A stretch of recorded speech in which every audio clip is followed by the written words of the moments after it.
Hello बच्चों, कैसे हैं आप सब। आज हम लोग पढ़ेंगे लिमिटेशंस ऑफ डायमेंशनल एनालिसिस। इसके पहले 4 video dimensional units and dimensional analysis पर हम लोग किए हैं और ढेर सारा प्रॉब्लम बनाए हैं, थ्योरी भी समझे हैं।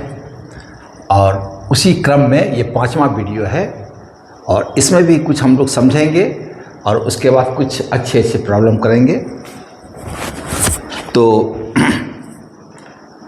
आज जो है हम लोग करने जा रहे हैं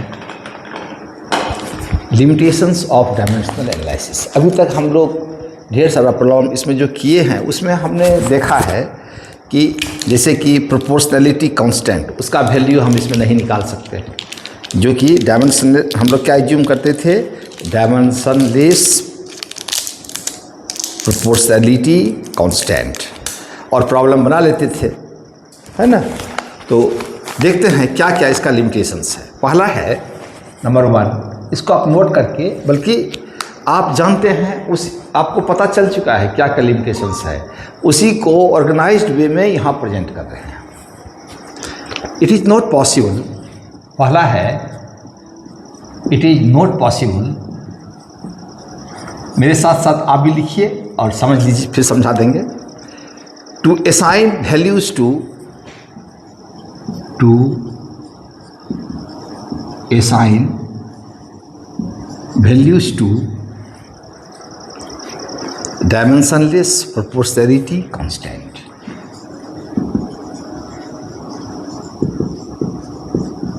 Dimensionless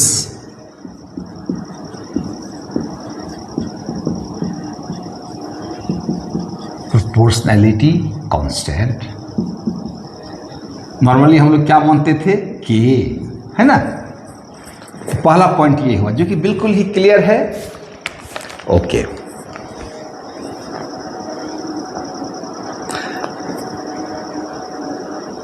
अब दूसरा है, इसमें हम लोग जो फॉर्मूला डिराइव करते थे उसमें जो है ना, एट मोस्ट मतलब अधिक से अधिक 3 वेरिएबल्स, ठीक है।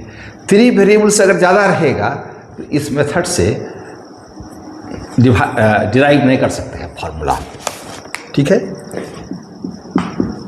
It is not possible to establish formula for a physical quantity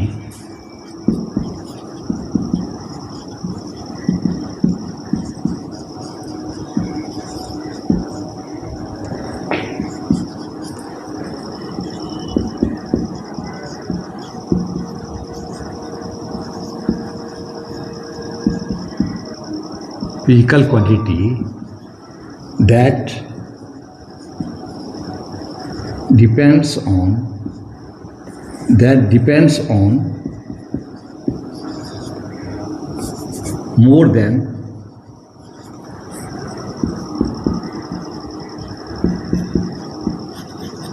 3 physical quantities। ये भी इम्पॉर्टेंट है, 3 से ज़्यादा अगर हो गया तो हम ये हेल्पफुल नहीं है। और एक चीज़ और है कि जब हम फॉर्मूला जो डिराइव करते थे तो उसमें क्या है, एक ही फैक्टर ये टर्म होना चाहिए। एक से ज़्यादा टर्म होने से अगर है तो वहाँ भी जो है ये फेल कर जाता है।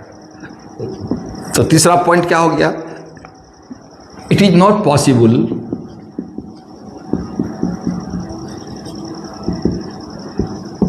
to establish a formula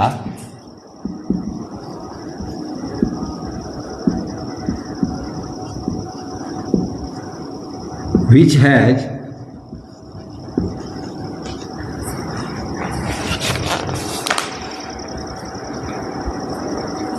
has क्या, more than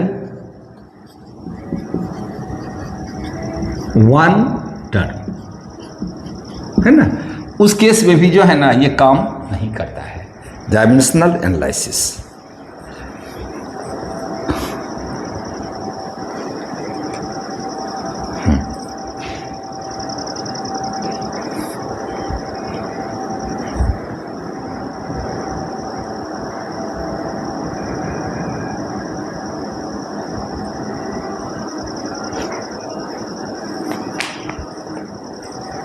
नेक्स्ट है आपका it is not possible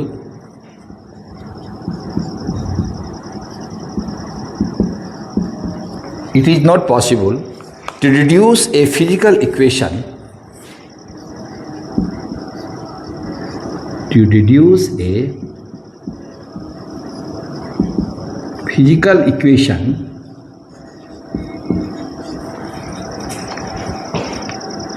which contains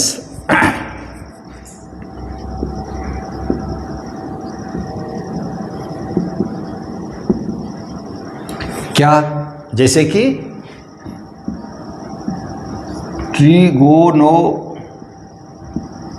trigonometric ratios, जैसे क्या हो गया sine theta, cos theta, tan theta, है ना।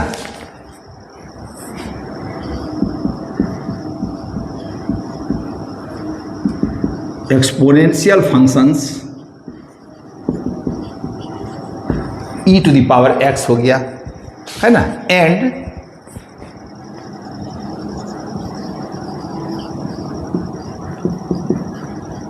Logarithmic functions. उस केस में जो है हम फॉर्मूला इक्वेशन जो है डिड्यूस या डिराइव नहीं कर सकते हैं, ठीक है। तो ये जो है मोस्ट इम्पॉर्टेंट है, कहीं कहीं आपको 5 मिलेगा, 6 मिलेगा, इसी का वो कोई पार्ट होगा, लेकिन ये पांचों जो है ना, ये 4 जो है आपका लिमिटेशंस, यही कवर कर लेता है all the limitations of dimensional analysis. तो इसको आप नोट करिए, इसका स्क्रीनशॉट लीजिए और हर टर्म को समझिए। पहला वाला क्या है, it is not possible to assign values to dimensional proportionality constant. आप देखते हैं जैसे कि हम लोग निकाले थे F इक्वल टू के एम ए, तो वहाँ पर K का वैल्यू हमको मालूम नहीं था, नहीं मालूम था, है ना। जैसे देखिए एग्जाम्पल के तौर पर देखिए कि F इक्वल टू हम लोग निकाले थे के एम ए, है ना, जबकि हम जानते हैं F इक्वल टू कितना होता है m इंटू ए। K का वैल्यू 1 जो है ये डायमेंशनल एनालिसिस से हम नहीं बोल सकते हैं, एक्सपेरिमेंटली लिखते हैं कि इतना पाया गया है। जैसे दूसरा हम लोग निकाले थे T इक्वल टू, है ना, क्या निकाले थे 1/2 pi under root L by g, कुछ इस तरह का निकाले थे ना। तो ये जो था यहाँ K था, क्या था यहाँ K का वैल्यू कितना है ये एक्सपेरिमेंटली मालूम किया जाता है, और डायमेंशनल एनालिसिस से हम इसका वैल्यू भी नहीं निकाल सकते थे। इस तरह का केस होता है। और दूसरा है आपका कि it is not possible to establish formula for a physical equation that depends on more than 3 physical equation, है ना। जैसे कि हम निकाले थे ना, जैसे था आपका सपोज करिए कोई भी क्वांटिटी है x है, प्रोपोर्शनल टू क्या है ना 1 2 3 से ज़्यादा फिजिकल क्वांटिटीज पर अगर डिपेंड करेगा तो उसमें वो इससे नहीं निकाल सकते हैं। और जैसे ये है आपका, जैसे आप जानते हैं S equal to u t plus half a t square होता है ना। तो यहाँ S जो है U पर डिपेंड करता है, A पर डिपेंड करता है, T पर डिपेंड करता है, लेकिन डायमेंशनल एनालिसिस से ये फार्मूला आप नहीं निकाल सकते हैं, क्योंकि इसमें क्या है डायमेंशनल कंसिस्टेंसी आप इससे फाइंड कर सकते हैं, क्योंकि जितना इधर LHS का डिवाइड होगा डायमेंशन, उतना ही RHS का होगा, इसका भी उतना ही होगा, इसका भी इतना होगा। लेकिन फार्मूला जहाँ तक डिराइव करने की बात है तो आप इसको डिराइव नहीं कर सकते हैं इससे, क्योंकि इसमें एक से ज़्यादा टर्म है। ओके, ठीक। और क्या है, और यहाँ क्या कहता है लास्ट में, जिसमें कि ट्रिग्नोमेट्रिक टर्म्स होता है।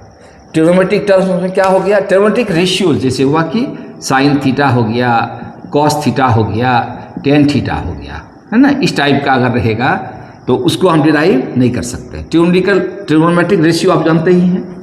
एक्सपोनेंशियल फंक्शंस क्या हो गया, जैसे कि e to the power x हुआ, वो हुआ एक। और क्या हो गया लॉगरिथमिक फंक्शन। ये सब अगर रहेगा ना तो आप जो है इक्वेशन डिराइव नहीं कर सकते हैं। तो ये हुआ लिमिटेशंस, इसको आप नोट करिए, इसका स्क्रीनशॉट लीजिए। 5 4 3 2 1, इसको हटा देते हैं।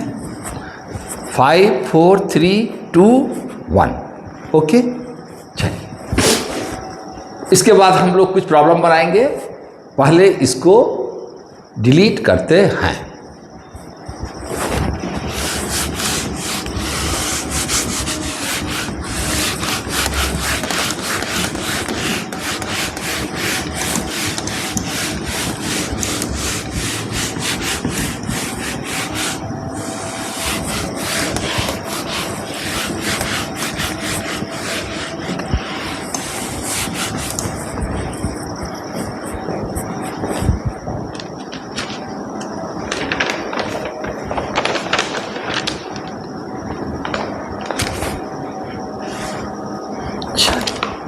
अब एक और बढ़िया सा अब प्रॉब्लम बनाते हैं।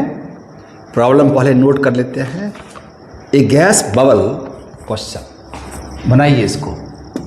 ए gas bubble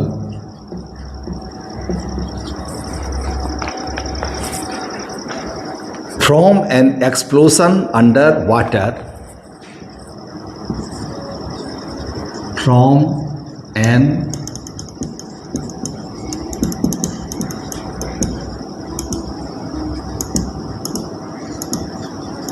okay, oscillates with a period t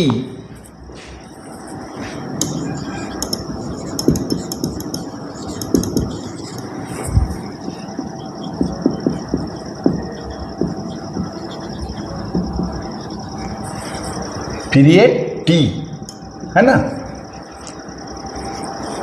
proportional to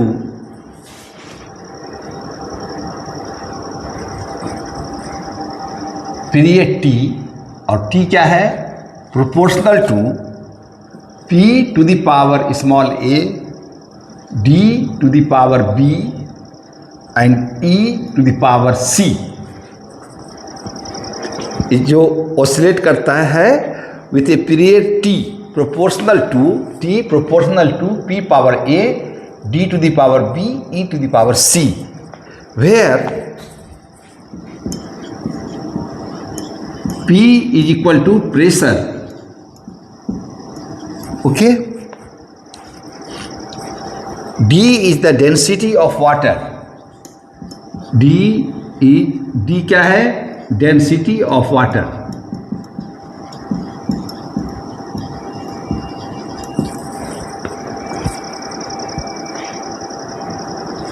And E is the total energy of the explosion. E equal to total energy of explosion. Find the value of A, B and C. करना क्या है हमको, find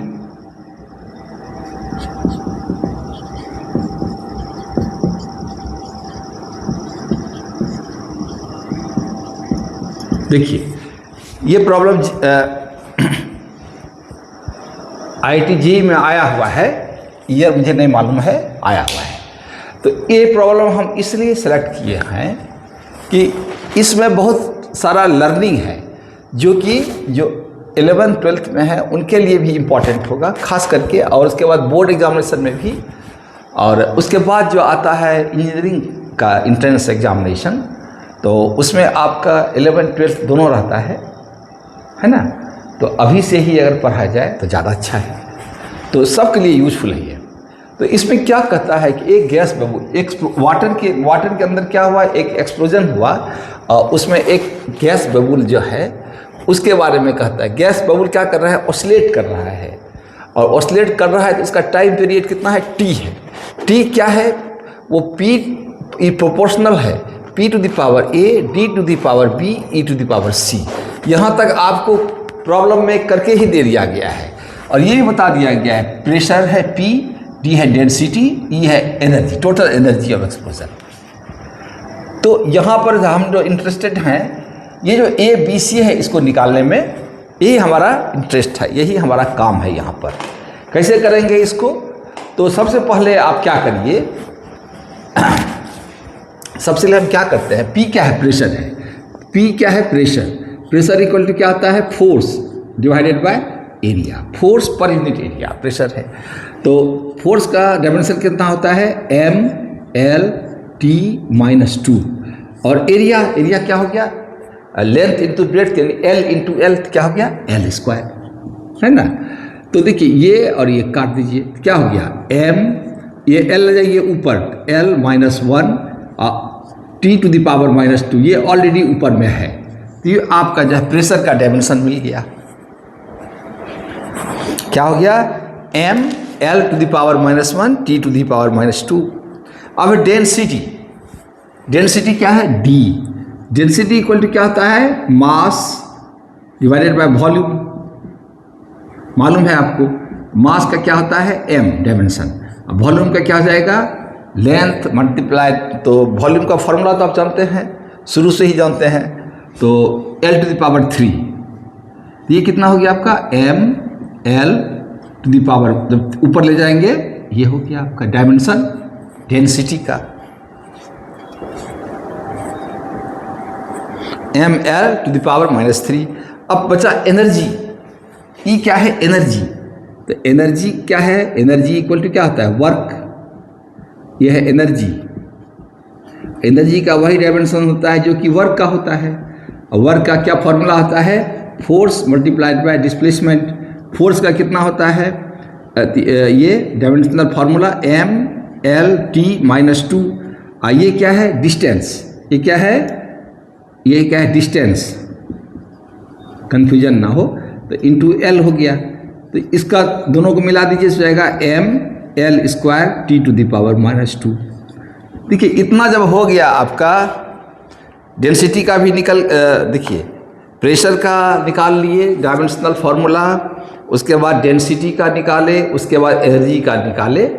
और इसको जब हम इसमें put up करेंगे, इसमें जब पुट करेंगे इसमें क्या हो जाएगा, T का तो वही होगा T, है ना, T।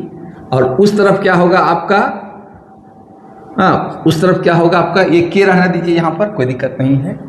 और P का क्या आ जाएगा, M/L⁻⁻1 T⁻²।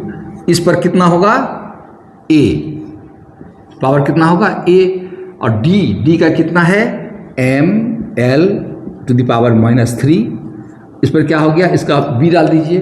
और एनर्जी का कितना है आपका, M/L² T⁻²। इस पर पावर C डाल दीजिए। उसके बाद सबको अलग अलग कर दीजिए, ये हो जाए आपका। और K का तो होगा ही नहीं, K क्या है, डायमेंशनलेस प्रोपोर्शनैलिटी कांस्टेंट है, इसलिए आप इतना लिखिए। अब M का देखिए, M यहाँ पर पावर कितना है, A। यहाँ कितना हो जाएगा, -A। यहाँ क्या हो जाएगा, T⁻²A। यहाँ देखिए M पावर क्या हो जाएगा, B। और L पावर होगा -3B। और इसमें क्या होगा, M⁻C, L पावर क्या हो जाएगा, 2C। और T पावर क्या हो जाएगा, -2C। देखिए यहाँ तक में कोई दिक्कत नहीं होना चाहिए। अब सबको अब जो है एक साथ कंबाइन कर दीजिए, M है ना, तो M⁻, यहाँ A, यहाँ है B + B, और यहाँ है C + C। और L यहाँ है कितना पावर, -A, यहाँ क्या है, -3B। और L में यहाँ क्या है, +2C। और T में कितना है आपका, यहाँ पर देखिए -2A है, -2A लिखिए। और यहाँ पर इसमें T नहीं है, और इसमें है -2C, तो -2C डाल दीजिए। ये आपका जो है डायमेंशन हो गया, है ना, राइट हैंड साइड का। अब इक्वेट करिए, इधर M, L और T का जो डायमेंशन है राइट हैंड साइड में, है ना, उसको जो है लेफ्ट हैंड साइड में जो डायमेंशन है उससे इक्वेट कर दीजिए। तो देखिए M वाले को इक्वेट करिएगा, ये T है ना, तो T है, सिर्फ T का है 1। इसका मतलब M का कितना है, 0, L का कितना है, 0, और T का कितना है, 1। इसको इतना लिख सकते हैं ना। अब देखिए, तो देयरफॉर देखिए क्या लिखेंगे यहाँ, equating dimensions of LHS left hand side and right hand side, ठीक है। तो क्या हो जाएगा m का, इसका मतलब है a plus b plus c equal to क्या हो जाएगा, देखिए m का इधर है 0, इधर m का है a प्लस बी प्लस सी, इसको क्या लिखेंगे 0, ये इसको इक्वेशन 1 मान लेते हैं। ओके, l का देखिए minus a minus 3b plus 2c equal to, l का भी है 0, 0 इक्वेशन 2 हो गया यहाँ पर। और t का कितना है minus 2a minus 2c minus 2a minus 2c, इधर कितना है t का 1, तो ये क्या हो जाएगा 1। इस तरह से आपको 3 इक्वेशन मिल गया। अब वेरिएबल कितना है हमारे पास, a b c 3 है। अब इसको जब सॉल्व करेंगे तब हमको वैल्यू मिलेगा।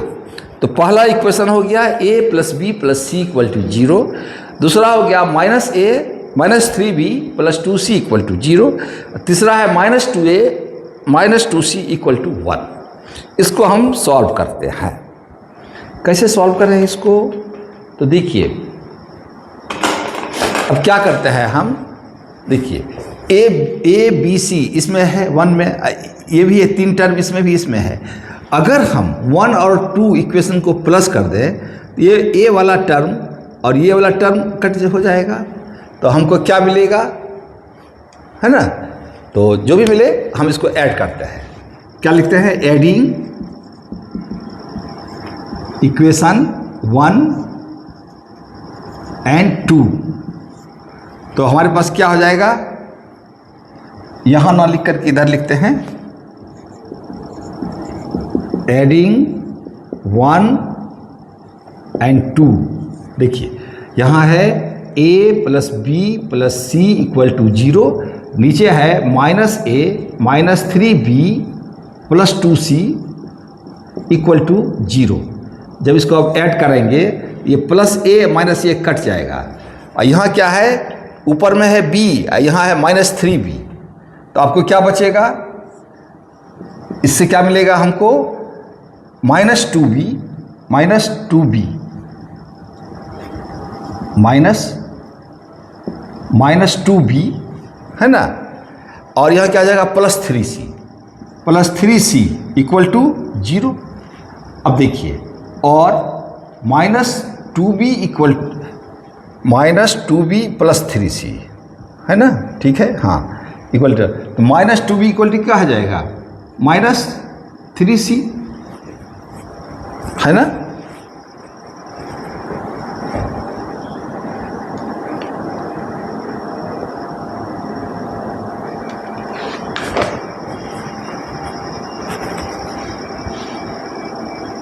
क्या यहाँ पर कुछ हम लोगों ने गलती की है, नहीं की है,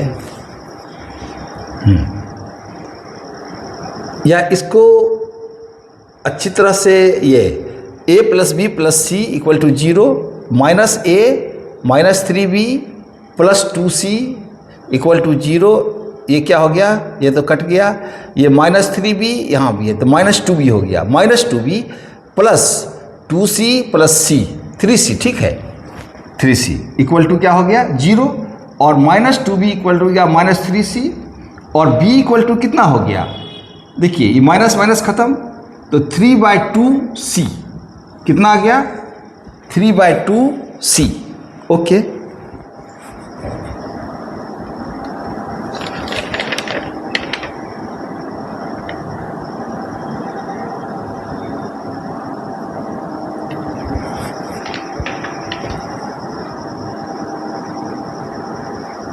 ओके, अब क्या करेंगे, अब क्या करते हैं हम, जो है अच्छा एक ये जो हम लोग काटे हैं माइनस 2b प्लस 3c, इतना आ गया आपका। ये वैल्यू अगर हम डाल दें किसमें,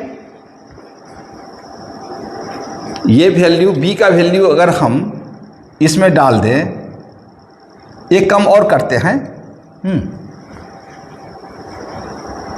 एक कम, रुकिए, एक और थोड़ा सा बेहतर तरीका निकालते हैं तो वो ज़्यादा अच्छा होना चाहिए। यहाँ पर हम लोग क्या कर दिए, देखिए ऐसे जो हम ऐड करेंगे, इससे बेहतर क्या ऑप्शन है हमारे पास? देखिए हमारे पास ऑप्शन जो है इससे बेहतर ऑप्शन है, और वो ऑप्शन क्या है? -a - 2c आपका थर्ड इक्वेशन है, ठीक है, राइट। हाँ, थर्ड इक्वेशन आपका क्या है? -2a - 2c = 1। तो अगर हम इक्वेशन 1 और 2 से a और c में एक इक्वेशन ले आएंगे तो वो ज़्यादा बेहतर होगा। तो क्या करते हैं, इक्वेशन 1 को 3 से मल्टीप्लाई करते हैं, ठीक है, multiplying equation 1 by 3 and adding with 1। देखिए ये आपका अलग पार्ट है यहाँ से, ठीक है ना। तो इसको जब हम 3 से मल्टीप्लाई करेंगे तो क्या आ जाएगा? 3a + 3b + 3c = 0। और ये तो वही है, -a - 3b + 2c = 0। देखिए क्या कर दिया हम लोग, हमारा मेन पर्पस क्या है? इक्वेशन 1 और 2 को के हेल्प से एक ऐसा इक्वेशन लाना जो कि a और c में हो। ये तभी पॉसिबल है जबकि इक्वेशन 1 और इक्वेशन 2 से b वाले टर्म को हटा दें। इसको हटाने के लिए चूंकि यहाँ -3b है तो ऊपर वाले को जो है 1 को 3 से मल्टीप्लाई करके इससे ऐड कर दिए, तो आपका क्या होगा? ये वाला टर्म खत्म हो गया। तो क्या बच गया? 3a में से a घटा दीजिए, क्या हो गया? 2a। और यहाँ 3c + 2c क्या हो गया? 5c = क्या हो गया? 0। 2a + 5c = 0। और 2a = हो गया -5c, और a = क्या हो गया? नहीं, इतना ही रखते हैं हम लोग, इतना ही रखते हैं। ये इक्वेशन क्या हो गया? 4, ठीक है ना। ये इक्वेशन हो गया 4। इससे a का वैल्यू निकाल करके c में इसमें डालने से बेटर है इस दोनों को ही हम लोग जो है करें। तो देखिए इसमें अब क्या है, इक्वेशन 3 में -2a - 2c = 1 है ना, यस। और इसमें क्या है? 2a + 5c = 0। अगर हम इक्वेशन 1, इक्वेशन 3 और इक्वेशन 4 को प्लस कर दें तो a वाला टर्म कट जाएगा, तो हमको c का वैल्यू मिल जाएगा, नहीं? तो देखिए, तो यहाँ तक नोट कर लीजिए, यहाँ तक नोट कर लीजिए, फिर जो है आगे बढ़ते हैं। स्क्रीनशॉट ले लीजिए।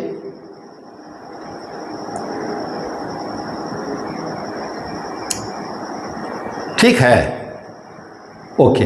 तो इस वाले पार्ट को डिलीट करते हैं, इस वाले पार्ट को, वो बेहतर ऑप्शन है। 5 4 3 2 1। यहाँ के बाद आ जाते हैं हम लोग यहाँ। कैसे करेंगे सो देखिए, क्या करेंगे? Adding equation 3 and 4। Adding equation 3 and 4 we get, what do we get? ये क्या है? -2a - 2c = 1, और ये है 2a + 5c = 0। ये करिए, ये 2a वाला टर्म कट जाएगा, 5c में से 2c को माइनस कर दीजिए, 3c = क्या आ गया? 1, और इसका मतलब हुआ c = क्या आ गया? 1/3। c का वैल्यू आ गया 1/3। Okay, good. अब देखिए, अब क्या करते हैं? c का वैल्यू इसमें डाल देते हैं। इक्वेशन 3 में तो a का वैल्यू मिल जाएगा, है ना। Putting c = 1/3 in equation 3 we get, क्या होगा? क्या मिलता है हमको? ये क्या है? किसी में डालिए, -2a -2c इक्वल टू क्या है 3, इक्वल टू क्या है 1, है ना। -2a -2c equal to 1, okay. -2a -2c का वैल्यू कितना निकाले हैं 1/3 इक्वल टू 1, और -2a इक्वल टू ये 1, ये हो गया -2/3, तो प्लस क्या हो जाएगा प्लस 2/3, इधर चला गया 2/3, और ये कितना हो जाएगा 3 प्लस 2/3 इक्वल टू कितना हो गया 5/3। देखिए 5/3, कैन यू सी इट? हाँ, यू कैन सी 5/3, राइट। तो a इक्वल टू क्या हो जाएगा, a इक्वल टू हो जाएगा आपका ये आपका जब इधर आता है तो क्या हो जाएगा 5/3 है, ये 2 जाएगा तो क्या हो जाएगा 6 हो जाएगा, और माइनस हो जाएगा ना a का वैल्यू, देखिए -5/6। क्या ये सही है? जो भी है, तो हमारे पास c का वैल्यू 1/3 आ गया और a का वैल्यू आ गया -5/c। अब देखिए लास्ट स्टेप क्या है, a निकल गया, c निकल गया, b का वैल्यू निकालना है, तो b का वैल्यू इसमें डाल देते हैं, है ना। इस कैसे निकालेंगे, लास्ट में हम क्या करेंगे a plus b plus c equal to क्या है 0, और a का वैल्यू कितना है -5/6 और c का वैल्यू कितना है +1/3, प्लस b इक्वल टू 0, यही है ना। और अगर आप जो है क्या करें एलसीएम ले लें इधर, तो b इक्वल टू क्या हो जाएगा, b इक्वल टू यहीं से देख लीजिए, इधर ले आएंगे तो ये हो जाएगा 5/6 और 1/3 हो जाएगा -1/3, इसका क्या हो जाएगा एलसीएम 6, है ना। यहाँ क्या हो जाएगा 5 - 2, है ना, 3 2 = 6, हाँ, तो ये कितना हो जाएगा 3/6 यानी 1/2। तो b का वैल्यू भी आ गया 1/2, है ना। b का वैल्यू आ गया 1/2, c का वैल्यू आ गया 1/3 और a का वैल्यू आ गया -5/6। यही था करना, find the values of a b c। क्या हो गया a equal to -5/6, b equal to कितना आ गया है 1/2, c इक्वल टू 1/3। यही हमारा आंसर आया, है ना, यह हमारा आंसर है। इसको नोट करिए, इसका स्क्रीनशॉट लीजिए।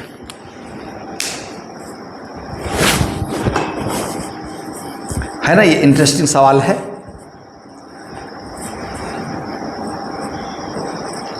चलिए 5 4 3 2 1।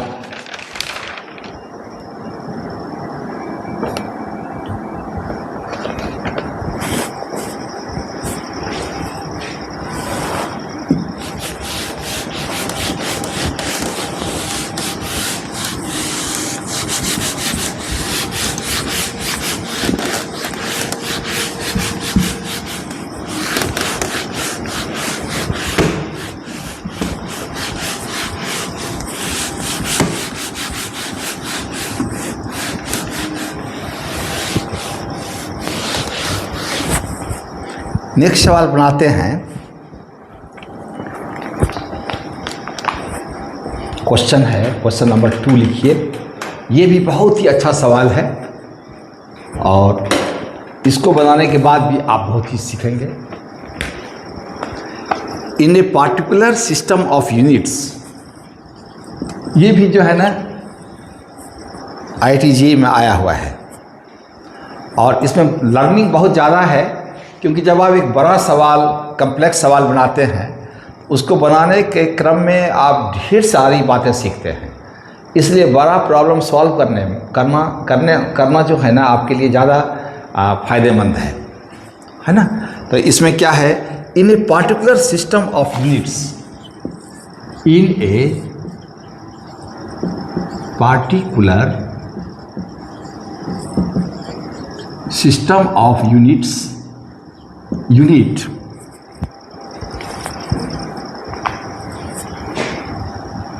minutes. A physical quantity can be expressed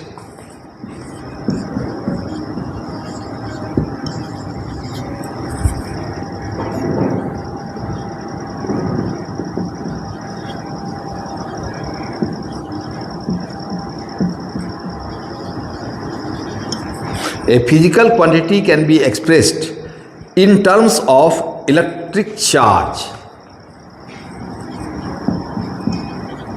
In terms of electric charge E. Okay, electronic mass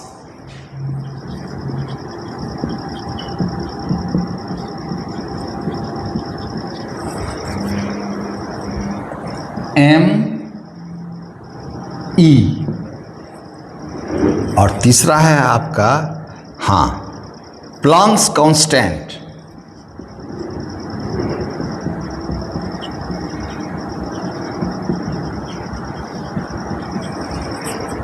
planks constant H। और क्या है? Coulomb's constant.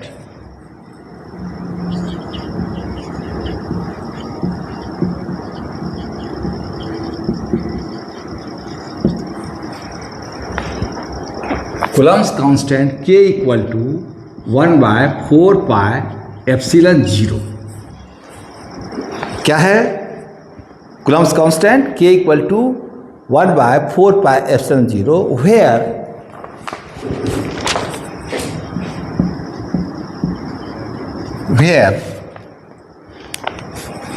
एप्सिलॉन 0 क्या है? Is equal to permittivity of vacuum. Permittivity of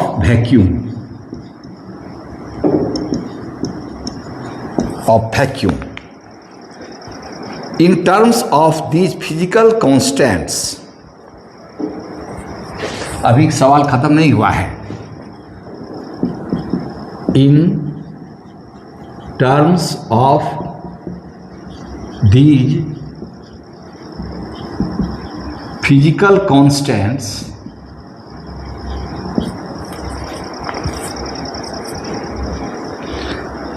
the dimensions of magnetic field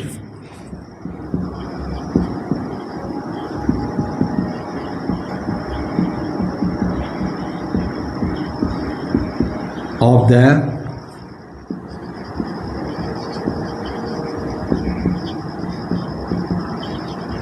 magnetic field is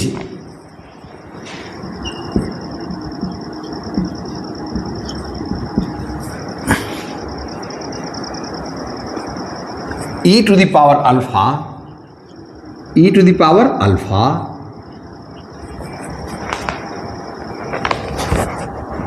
me electronic mass to the power beta Planck's constant h to the power gamma और k जो है आपका Coulomb's constant जो यहाँ बोला है k to the power क्या है? डेल्टा।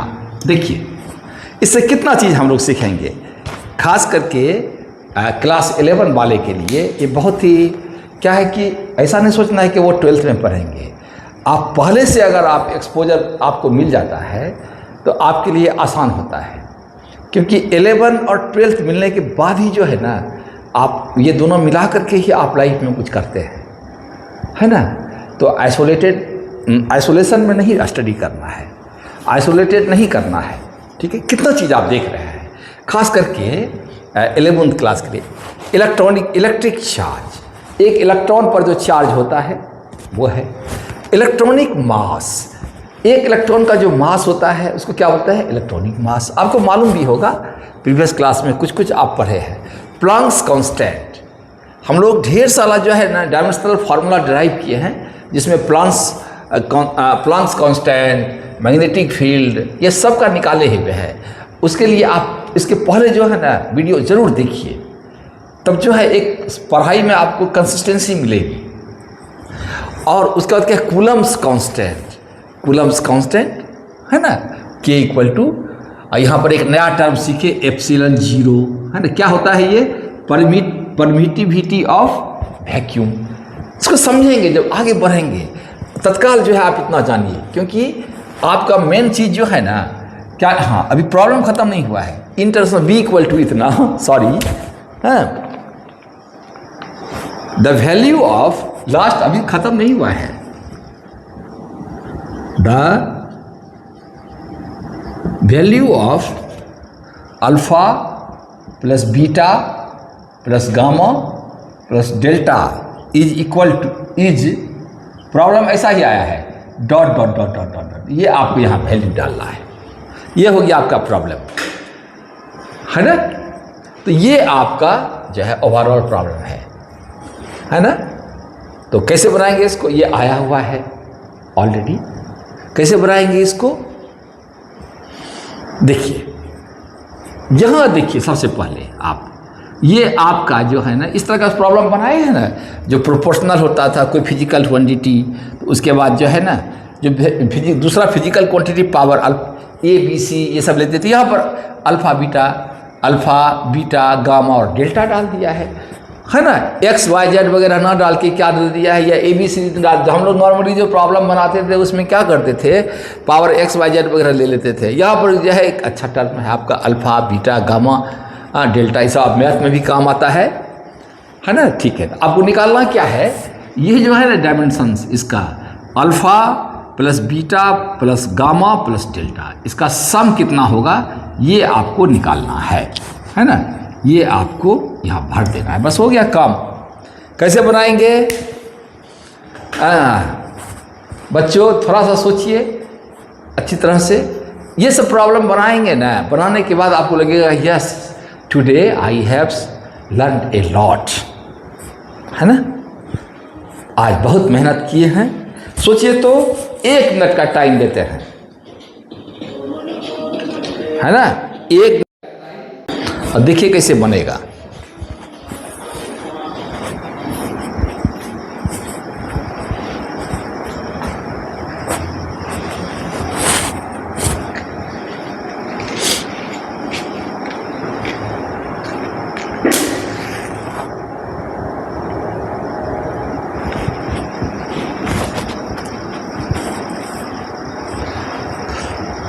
है ना, इलेक्ट्रॉनिक चार्ज ई है।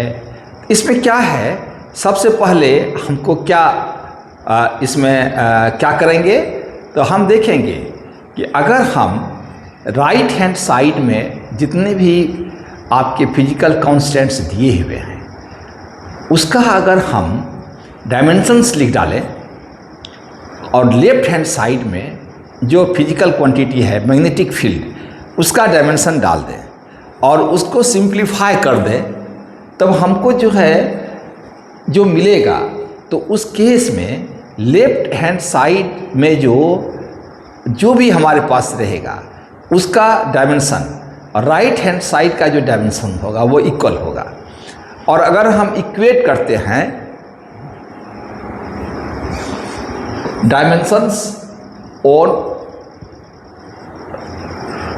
Left hand side with those of right hand side, तो हमको इक्वेशंस मिलेंगे और इक्वेशंस को सॉल्व करेंगे तो अल्फा बीटा गामा ये सारा वैल्यू हमको मिलेगा, और सबको प्लस कर देंगे तो वैल्यू निकल जाएगा अल्फा बीटा एंड गामा का। क्यों? यही है आपका रोड मैप। क्या है प्रॉब्लम सॉल्व करने का? यही ना है। चलिए इसको बनाते हैं।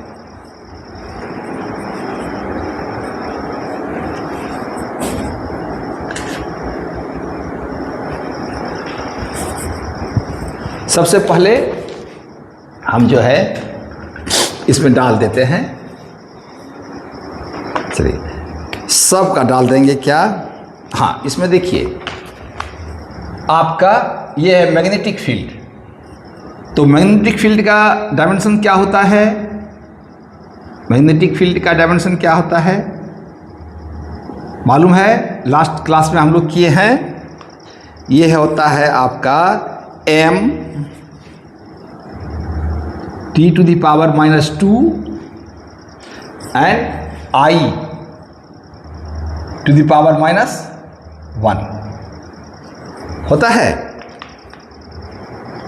आई क्या है यहां पर? करंट है। ओके। ई क्या है?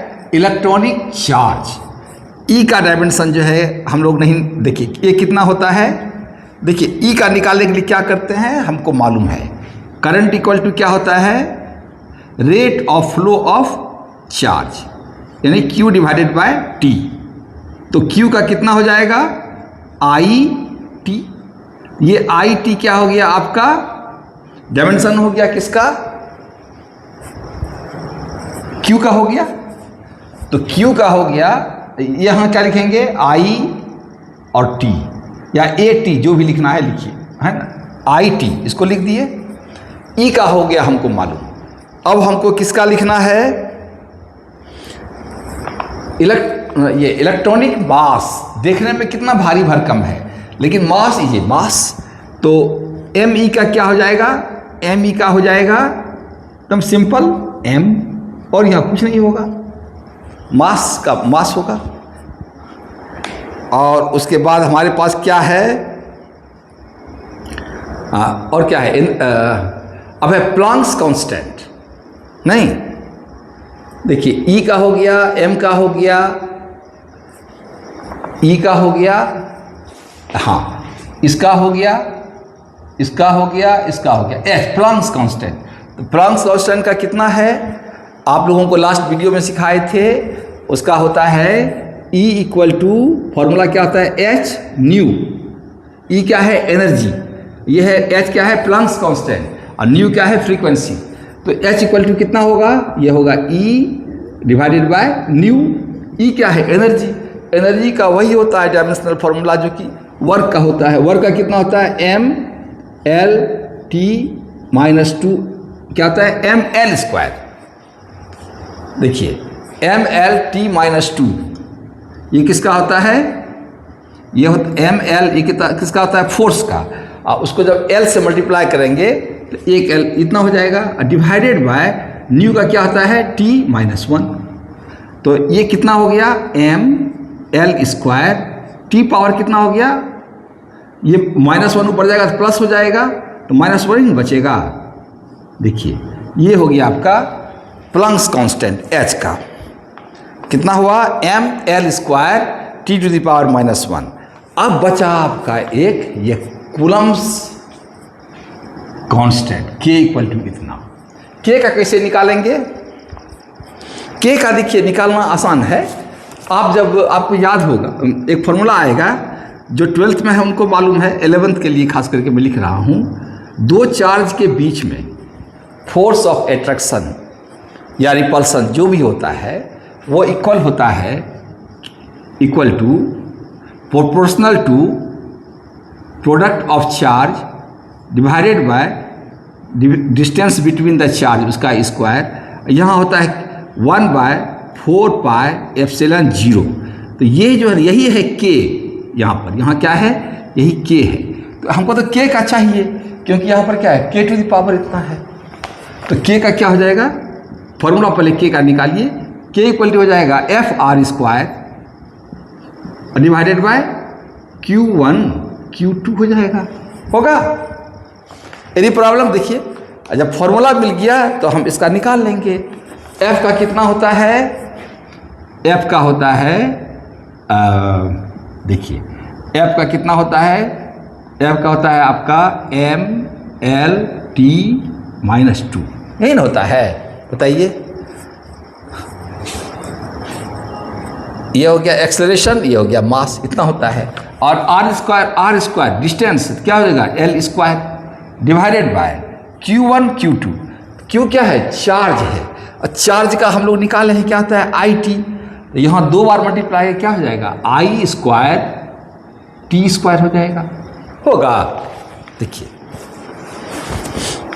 हो जाएगा। और इसको हम क्या लिख सकते हैं? पहले M लिख लीजिए। अब देखिए L भी लिख लीजिए। अब देखिए यहाँ के T स्क्वायर है, यहाँ जब ये ऊपर जाएगा तो ये भी क्या हो जाएगा, माइनस हो जाएगा। तो mlt पावर कितना आ जाएगा, -4, और i यहाँ है स्क्वायर, ऊपर जाएगा तो क्या जाएगा, i⁻²। देखिए इस तरह से आपका ये जो k है कूलम्ब्स कांस्टेंट, इसका कितना हो गया, इसका हो गया m, कूलम्ब कांस्टेंट का कितना आएगा, आ गया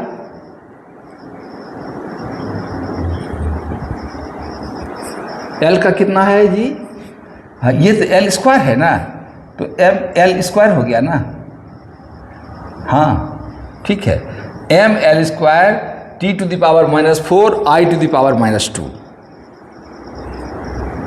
हम लोग कोई गलती तो नहीं किए हैं।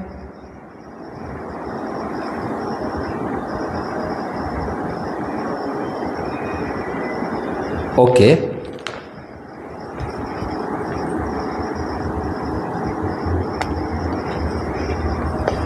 के का कितना आया है हमारे पास, के का हो गया आपका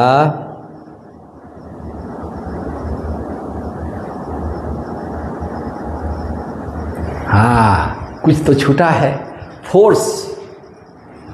ये L जो है आपका, ये वाला L, ये वाला L कितना हो जाएगा, L³ हो जाएगा ना, क्यों, देखिए है ना, ये L² यहाँ L ये छूट गया था, कितना हो गया ml³ k का हो गया ml³ t⁻⁻4 और i⁻⁻²। देखिए ये आपका k का मिल गया, इतना हो गया तो प्रॉब्लम हमारा ऑलमोस्ट सॉल्व्ड हो गया, है ना। अब हम क्या करेंगे, जो क्वेश्चन है ऊपर में यहाँ तक इसको डिलीट करके बनाना शुरू करते हैं, ठीक है। तो इसको आप नोट कर लीजिए और इसका स्क्रीनशॉट ले लीजिए। हो गया, गुड। तो इसको हटाते हैं, इस वाले को, है ना, क्वेश्चन ही हटाते हैं। हमको क्या इसका वैल्यू निकालना है, तो क्या करते हैं, इस सबको हटा देते हैं। हाँ ठीक है, इसको रखते हैं कि अभी हम लोग वैल्यू डाले नहीं हैं, है ना, ठीक है, ओके। अब काम करते हैं।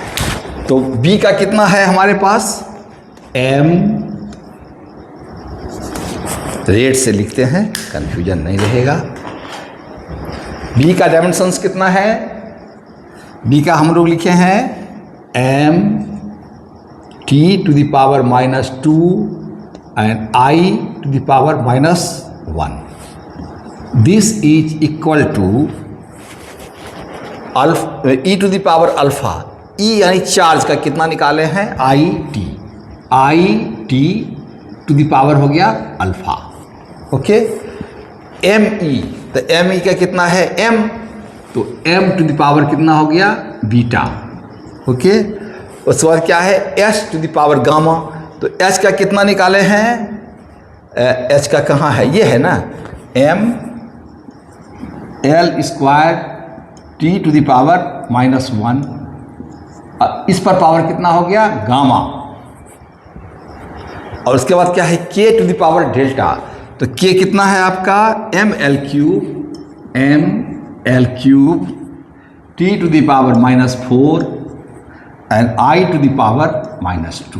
देखिए ये आपका हो गया, इस पर क्या होगा, डेल्टा, यहाँ अल्फा बीटा गामा डेल्टा चारों का आ गया। अब हम क्या करते हैं, इस सबको पावर को डिस्ट्रीब्यूट कर देते हैं, ये हो जाएगा i⁻⁴ t⁻⁴ m⁻β, यहाँ हो जाएगा m⁻ गामा l⁻2 गामा t⁻⁻गामा, यहाँ क्या हो जाएगा m⁻डेल्टा l⁻3 डेल्टा t⁻⁻4 डेल्टा और i⁻ क्या आ जाएगा, -2 डेल्टा। देखिए ये हम लोग कर लिए यहाँ तक। अब जो है इस टर्म जो है आपका ml, इसका देखिए कितना होगा, जैसे कि m है, m टू द पावर, यहाँ क्या है बीटा, डालिए बीटा, यहाँ गामा प्लस गामा, यहाँ क्या है डेल्टा प्लस डेल्टा, m का हो गया। अब देखिए l का, देखिए इधर तो l नहीं है, l शुरू होता है यहाँ से, l to the power 2 gamma, और यहाँ l कितना है +3 डेल्टा, और है l नहीं है। ओके, नहीं है तो क्या करना है, दो ही जगह है। चलिए l वाला हो गया। अब t में देखते हैं क्या है इसका डायमेंशन इसमें। तो यहाँ पर देखिए t में कितना है अल्फा, अल्फा, फिर यहाँ t क्या है माइनस गामा, फिर यहाँ t क्या है -4 डेल्टा, इतना है, 3 जगह t है, यहाँ है अल्फा, यहाँ है माइनस गामा, और यहाँ है -4 डेल्टा। अब i बचा, i में देख लेते हैं क्या है, यहाँ पर कितना है अल्फा, अल्फा डाल दीजिए, और i में यहाँ, और देखिए कहाँ पर है, यहाँ है -2 डेल्टा, यही आपका जो है हुआ। क्यों सही चल रहे हैं हम लोग। m हो गया, m में कितना हो गया आपका beta plus gamma plus delta, l में हो गया 2 गामा प्लस 3 डेल्टा, t में कितना हो गया alpha minus gamma -4 delta, and i में कितना हो गया अल्फा -2 डेल्टा। ओके, अब इक्वेट कर देते हैं, है ना।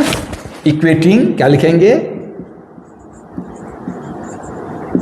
Equating dimensions on LHS and RHS we get, देखिए हमको क्या मिलता है, इसको मिटा देते हैं नीचे वाले को, ठीक है, इसको मिटा देते हैं। नोट तो आपका क्या हुआ है ही, ओके।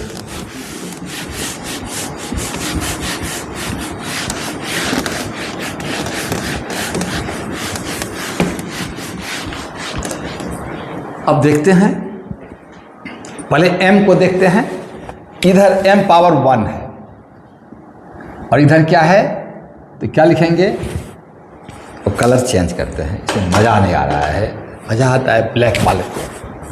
m का कितना है बीटा, और थोड़ा इधर से लिखते हैं beta plus gamma plus delta equal, m का कितना है RHS में beta plus gamma plus delta, और LHS में कितना है 1 इक्वल टू 1, ये हो गया आपका इक्वेशन 1।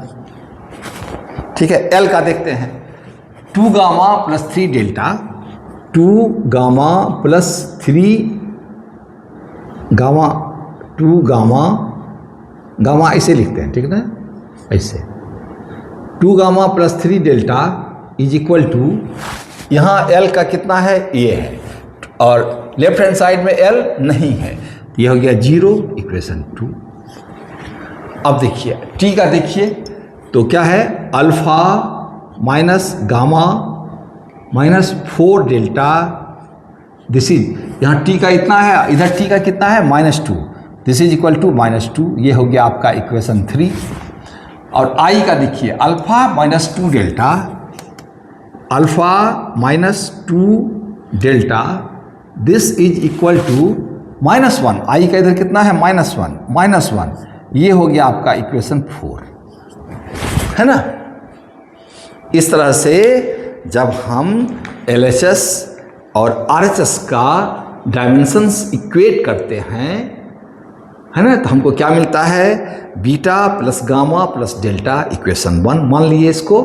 उसके बाद 2 gamma plus 3 delta equal to 0। तीसरा इक्वेशन है alpha minus gamma plus alpha minus gamma -4 delta equal to -2। और चौथा इक्वेशन क्या है अल्फा -2 डेल्टा इक्वल टू -1। ठीक है, गुड। अब क्या करते हैं, ये जो है आपका फर्स्ट दूसरा इक्वेशन जो है ये वाला इसको अगर गौर से देखिए तो 2 gamma plus 3 delta equal to 0 है, तो 2 गामा इक्वल टू क्या हो गया, -3 डेल्टा, और है ना, और गामा इक्वल टू क्या हो गया, -3/2 डेल्टा। एक रिलेशन हमारे पास ये आ गया, है ना। Okay, putting gamma equal to minus, हाँ अब क्या करते हैं, putting gamma equal to -3/2 delta in equation, किस इक्वेशन में डाल दें, इन इक्वेशन 3, इन इक्वेशन 3। इसमें अगर डाल देते हैं गामा का वैल्यू तो हमको अल्फा और डेल्टा में एक इक्वेशन मिल जाएगा। अब पहले से हमारे पास ये एक इक्वेशन है अल्फा और डेल्टा में, तो हमको यूजफुल होगा। तो 3 में जब इसको डालते हैं, देखिए अल्फा माइनस गामा का वैल्यू कितना है, -3/2 डेल्टा, इतना -4 डेल्टा इक्वल टू क्या है, -2। यही ना है, क्या हो गया, अल्फा माइनस अंडर ब्रैकेट -3 डेल्टा/2 -4 डेल्टा इक्वल टू -2। ठीक है, एलसीएम ले लीजिए 2, है ना। तो यहाँ क्या हो जाएगा, 2 अल्फा, ये माइनस माइनस क्या हो जाएगा, प्लस 3 डेल्टा, और यहाँ क्या जाएगा, -8 डेल्टा इक्वल टू -2। और देखिए ये 2 अल्फा प्लस 3 डेल्टा -8 डेल्टा क्या जाएगा, 5 -5 डेल्टा इक्वल टू क्या हो जाएगा, 2 टाइम्स -2 -4। ये आप इक्वेशन 5, क्या 4 हो जाएगा ना इक्वेशन, ये इक्वेशन 4 हो गया आपका, इक्वेशन 4 हो गया। 2 अल्फा -5 डेल्टा इक्वल टू -4। अब देखिए, सॉरी ये हाँ ये 4 नहीं होगा, ये इक्वेशन 4 यहाँ तक लिए हुए हम लोग, इक्वेशन 5 मानते हैं इसको, ठीक है ना। ओके, तो देखिए ये वाला इक्वेशन और ये वाला इक्वेशन, इसको जब सॉल्व करेंगे तो हमको जो है अल्फा या डेल्टा का वैल्यू मिलेगा। लेकिन यहाँ क्या है, अल्फा -2 डेल्टा, यहाँ क्या है 2 अल्फा। तो क्या करते हैं, इसको जो है 2 से मल्टीप्लाई कर देते हैं, तो 2 अल्फा आ जाएगा यहाँ पर, यहाँ 2 अल्फा है, इसमें से इसको माइनस कर देते हैं, है ना, तो हमारा काम हो जाएगा। ठीक, क्या लिखेंगे, मल्टीप्लाइंग इक्वेशन 4, हाँ मल्टीप्लाइंग इक्वेशन 4 बाय 2, इक्वेशन 4 को 2 से मल्टीप्लाई करते हैं, and subtracting from 5,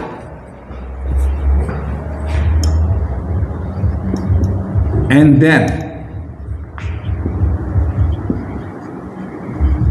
subtracting it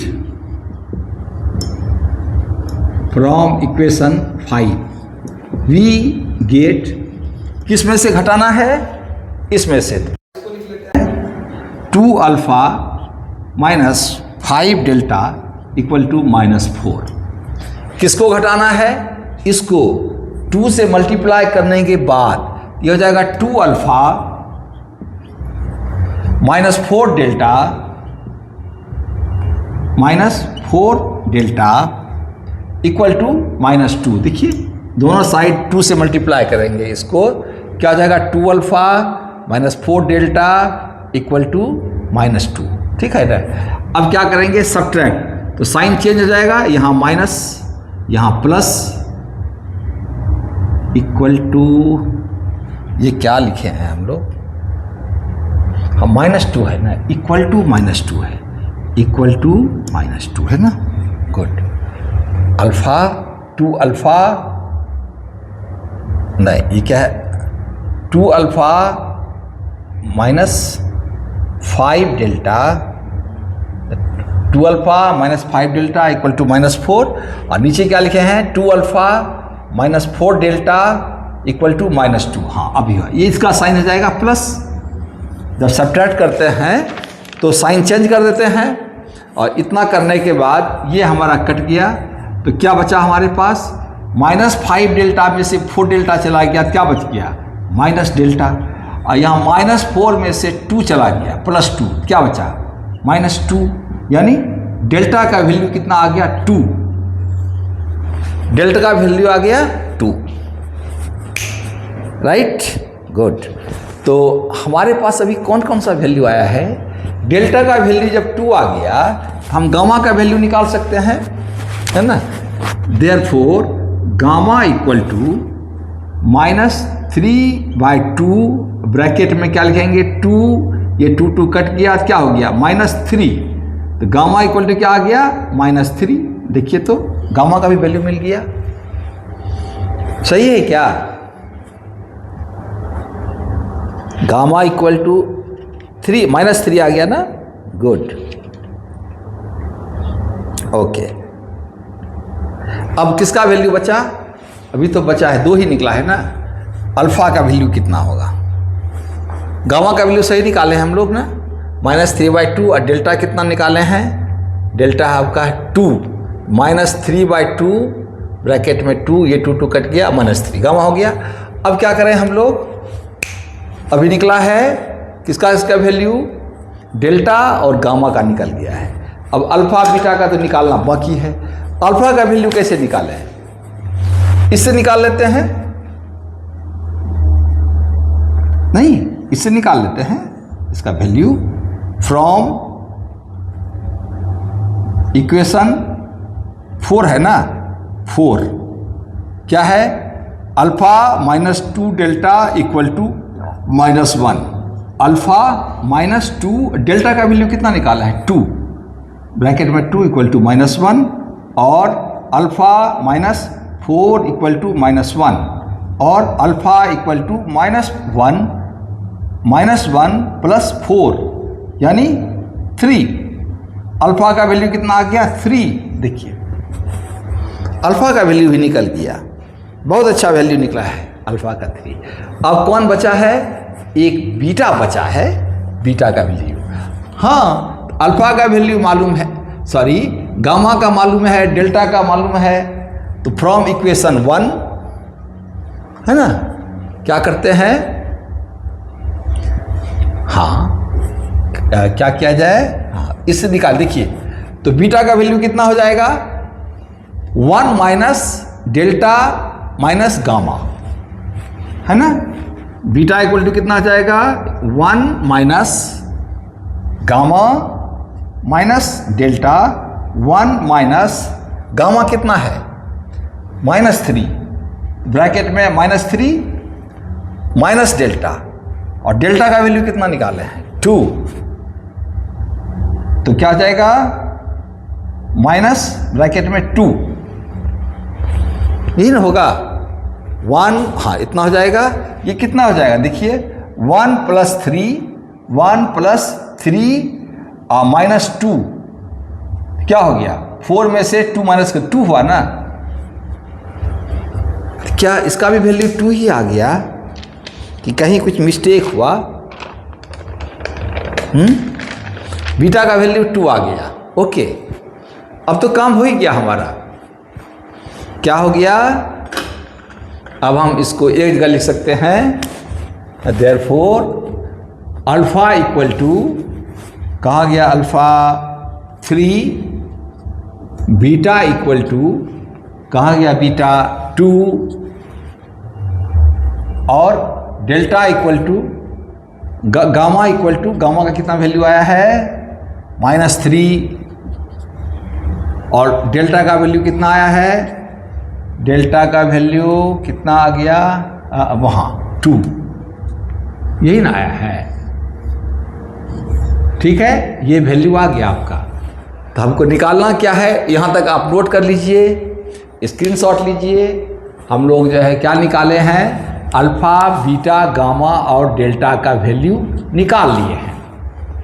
alpha का वैल्यू आ गया 3, हाँ, ये 3, बीटा का वैल्यू आ गया +2, बीटा का 2, गामा का आ गया है -3, ये वाला -3, और डेल्टा का वैल्यू कितना है 2, ये लिख लिए। और हमको निकालना क्या है, alpha plus beta plus gamma plus delta, याद है ना? हाँ, यहाँ तक कर दीजिए, नोट कर लीजिए, स्क्रीनशॉट लीजिए, ठीक है? ओके, तो हमको क्या निकालना था, किसको मिटा दें? हैं, बोलिए किसको मिटा दें? चलिए इसको पूरा को मिटाते हैं, अब इसका ज़रूरत नहीं है। लास्ट ये अल्फा बीटा गामा निकाल लिए, बस आप वैल्यू निकाल दीजिएगा।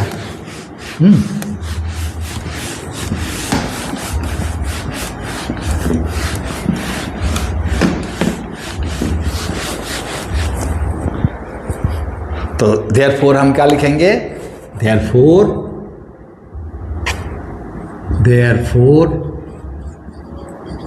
Alpha plus beta plus gamma plus delta equal to, alpha है 3 + 2 -3 + 2, ये 3 और ये 3 चला गया, क्या बच गया 4, यही हो गया आंसर, है ना?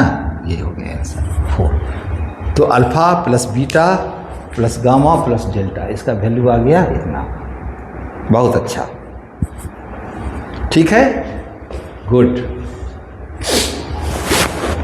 कैसा रहा यह सवाल? हाँ, अब फिर एक सवाल बनाते हैं। ये बनाते हैं मैचिंग का सवाल। मैचिंग करने का भी सवाल आता है ना? तो क्या करते हैं, एक तो मैच करके भी देखते हैं। वैसे मैचिंग का क्वेश्चन करने में आपको कोई दिक्कत नहीं होना चाहिए, क्योंकि हम लोग जो है ढेर सारा फिजिकल क्वांटिटी का, है ना, मैचिंग का प्रॉब्लम में कोई दिक्कत नहीं होगा, क्योंकि हम लोग फर्स्ट और सेकेंड वीडियो में जो है ना बहुत सारा फिजिकल क्वांटिटी का डायमेंशनल फार्मूला निकाले हैं। मैचिंग में नॉर्मली इसमें यही आता है, फिजिकल क्वांटिटी दिया हुआ है और एक तरफ आपका डायमेंशनल फार्मूला दिया है, मैच करना है। फिर भी कम ही पड़ जाता है, सबको तो कवर किया नहीं जा सकता है ना? तो आप लोग अब कर सकते हैं इसको, इतना मेरा विश्वास है ना? तो मैच द फॉलोइंग, या एक टाइप इस टाइप का सवाल बनाते हैं, match the following, match the following क्या है? एक तरफ है आपका फिजिकल क्वांटिटी,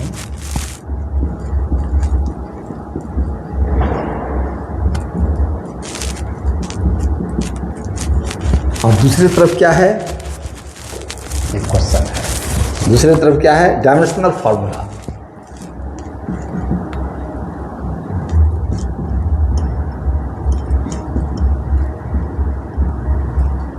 है ना, डायमेंशनल फार्मूला, ठीक है। पहला क्या है, प्रेशर ग्रेडियंट। ए में क्या दिया है, प्रेशर ग्रेडियंट। दूसरा बी में है आपका एनर्जी डेंसिटी।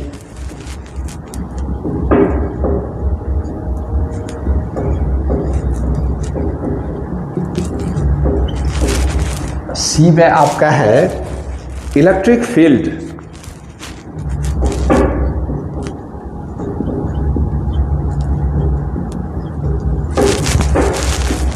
और डी में आपका है लेटेंट हीट। ये सी और ये डी।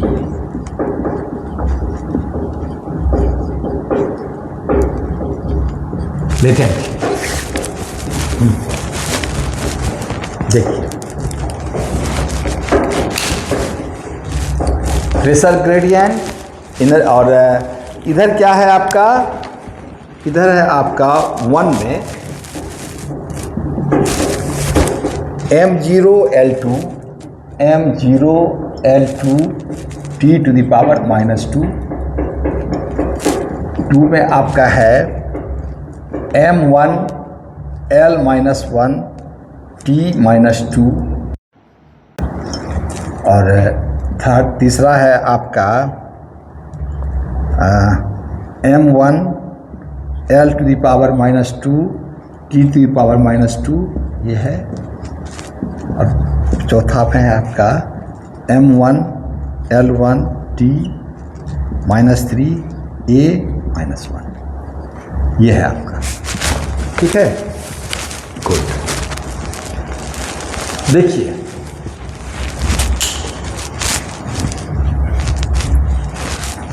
इस टर्म को समझिएगा तो आपका काम हो गया। क्या क्या दिया हुआ है टर्म? पहला प्रेशर ग्रेडियंट। प्रेशर का तो आपको मालूम है, राइट। और ग्रेडियंट का, प्रेशर ग्रेडियंट मतलब क्या होता है? देखिए प्रेशर का क्या होता है? Force per unit area. तो फोर्स का आप जानते हैं mLT-2, और एरिया का क्या होता है? L², है ना। प्रेशर ग्रेडियंट का मतलब होता है change in pressure dP divided by dx। Pressure gradient क्या होता है? तो ये हो गया, ऊपर में क्या हो गया? Pressure divided by length type का हो गया था। ये आपका इतना है, ये कितना आ जाएगा? mLT-2 डिवाइडेड बाय L², और नीचे में ये आ जाएगा L, है ना। तो ये L और ये कट गया, क्या बच गया? mL to the power -2 t और t टू द पावर -2, मतलब m1 इस टाइप का जो है आपका हो गया। नहीं, प्रेशर ग्रेडियंट कितना हो गया? mL to the power -2 t to the power -2। ठीक है। दूसरा है आपका एनर्जी डेंसिटी। एनर्जी का तो आप जानते हैं, थोड़ा एनर्जी डेंसिटी देकर के कुछ कंफ्यूजन होगा। तो energy per unit volume, energy density क्या है? किसी जो है एनर्जी पर यूनिट वॉल्यूम। तो एनर्जी का तो मालूम है, वही होता है जो कि किसका होता है? वर्क का होता है। तो पहले फोर्स का कितना होता है? mLT-2। इसको जब L से मल्टीप्लाई करेंगे क्या जाएगा? L²। ये किसका हो गया? एनर्जी का। अब वॉल्यूम डिवाइडेड बाय वॉल्यूम, तो वॉल्यूम का क्या होता है? L3। अब देखिए इसको काट कूट करिएगा तो क्या बचेगा? mL to the power -1 t to the power -2। देखिए तो यही होना चाहिए एनर्जी डेंसिटी का डायमेंशन है। देखिए तो mL to the power -1 t to the power -2, ये भी निकल गया। इलेक्ट्रिक फील्ड, इलेक्ट्रिक फील्ड का क्या होता है? इलेक्ट्रिक फील्ड, इसका क्या होता है? फॉर्मूला भी अगर आप जानते हैं तो काम आपका हो, फॉर्मूला जानने से सब काम हो जाएगा। ये होता है electric force divided by charge. Force कोई भी रहे डिवाइडेड बाय चार्ज। और चार्ज का कितना होता है? अभी फोर्स का होता है mLT-2, और चार्ज का कितना होता है? IT, है ना। तो क्या हो जाएगा? mL और t ले जाइए ऊपर, ये हो जाएगा -1, और यहाँ ऑलरेडी -2 है तो -3। mLT-3 और I को ऊपर ले जाएंगे, है ना। I है कि यहाँ A है, A है, क्या आ जाएगा? -1। यहाँ क्या लिख देंगे? AT। देखिए आपका ये निकल गया, किसका? फील्ड का निकल गया, इलेक्ट्रिक फील्ड जो यहाँ पर है। तो 1 2 3 निकल गया। अब चौथा बचा है लेटेंट हीट। तो इलेक्ट्रिक फील्ड का कितना आ गया? इलेक्ट्रिक फील्ड का आ गया आपका mL t to the power -3 a to the power -1। अब बचा है लेटेंट हीट। लेटेंट हीट, ये तो आप दोनों, ठीक है। लेटेंट हीट, इसका क्या होता है फॉर्मूला? इसका क्या होता है, एनर्जी पर यूनिट मास, क्या होता है, हीट एनर्जी होता है। आप लिख सकते हैं एनर्जी पर यूनिट मास ना। तो एनर्जी का कितना होता है, एम, वर्क का जो होता है M L square T to the power -2। देख लीजिए कहाँ है एनर्जी का, ये ना M L square T power -2। Mass का एम, ये वाला एम और ये कट गया तो क्या हो गया, एल स्क्वायर टी -2। देखिए इस तरह से जो है हमारे पास जितना भी फिजिकल टर्म है सबका डायमेंशनल फार्मूला आ गया। अब आपका काम है इसको मैच कर देना, है ना, बस काम हो गया। तो कुछ भी रहे, जितना करेंगे उतना ही आपका नॉलेज भी बढ़ेगा। अब देखिए कुछ कुछ टर्म आ जाता है, जैसे प्रेशर ग्रेडियंट आ गया, एनर्जी डेंसिटी आ गया, है ना। तो ठीक है, इस तरह से हम लोग क्या करेंगे, अब मैचिंग कर देंगे। पहला क्या है, प्रेशर ग्रेडियंट। प्रेशर ग्रेडियंट का क्या आया है हमारा, M L square T -2, m1 L square m1 L -2 t1, ये वाला लगता है, ये होना चाहिए तीसरा वाला, है ना, तीसरा वाला ये आना चाहिए। सही है क्या, देख लीजिएगा, अगर हमसे मिस्टेक भी होगा मैचिंग में। एनर्जी डेंसिटी कितना आता है, m l power -1 t to the power -2, m l to the power -1 t to the power -1। Energy density लगता है एकदम आमने सामने है, नहीं। अब वो इलेक्ट्रिक फील्ड, इलेक्ट्रिक फील्ड देखिए, इलेक्ट्रिक फील्ड का हमारा आया है m1 l1 t to the power -3 a to the power -1, मतलब ये वाला है एनर्जी इलेक्ट्रिक फील्ड का, आगे ये हो गया आपका। और लास्ट में जो बचा है वो बच गया लेटेंट हीट का। वैसे भी लेटेंट हीट का मिला लेते हैं, m power 0 l square t power -2। तो ये हो गया आपका ये वाला, ऐसे ऐसे करके हम पहुंचा देते हैं, ठीक ना। इस तरह से सारा मैचिंग हो गया, है ना, गुड। इसको नोट करिए, इसका स्क्रीनशॉट लीजिए।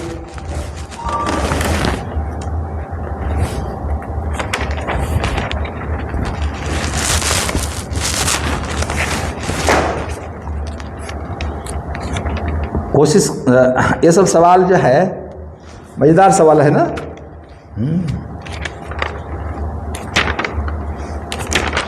जितना सॉल्व करिए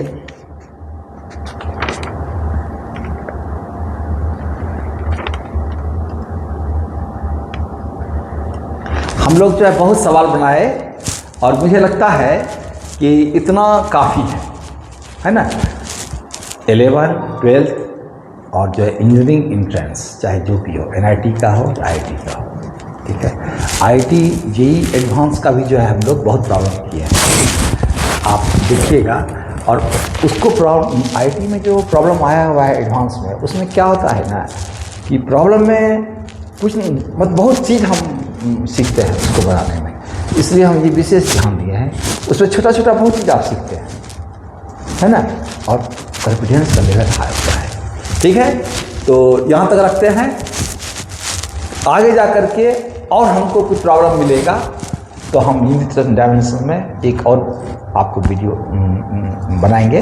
और अब नेक्स्ट क्लास में हम चैप्टर चेंज करेंगे, ओके। तो we will do new chapter in the next class. Till then have a good time, work hard and realign all your resources towards achieving your goal. Nice.